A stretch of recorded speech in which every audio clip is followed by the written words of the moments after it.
এসো দেশ বদলাই পৃথিবী বদলাই এই স্লোগানে কচুয়া উপজেলার বিতারা ইউনিয়নের তেগুড়িয়া ওবায়দুল হক উচ্চ বিদ্যালয়ের বার্ষিক ক্রীড়া ও সাংস্কৃতিক প্রতিযোগিতার পুরস্কার বিতরণী অনুষ্ঠিত হয়েছে।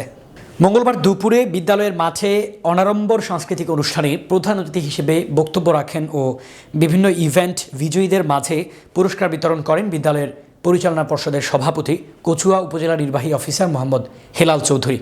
বিদ্যালয়ের প্রধান শিক্ষক আবু তাহের পাটোয়ারির সভাপতিত্বে ও সহকারী শিক্ষক ইব্রাহিম খলিল স্বপনের পরিচালনায় বিশেষ অতিথির বক্তব্য রাখেন সাবেক শিক্ষা প্রতিমন্ত্রী আনম এহসানুল হক মিলন সমর্থিত কচুয়া উপজেলা যুবদলের সাংগঠনিক সম্পাদক শাহিন পাটোয়ারি, উপজেলা ছাত্রদলের সাধারণ সম্পাদক সাইফুল ইসলাম এবং উপজেলা ছাত্রদলের সাধারণ সম্পাদক পদপ্রার্থী দেলোয়ার হোসেন সহ আরও অনেকে।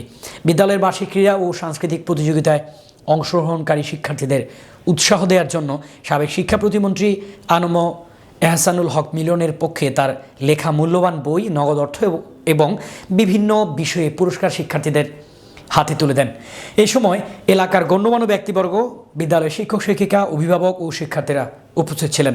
বিদ্যালয়ের বার্ষিক ক্রীড়া ও সাংস্কৃতিক প্রতিযোগিতা অনুষ্ঠান শেষে বিজয়ীদের মাঝে পুরস্কার বিতরণ করেন অতিথিবৃন্দ।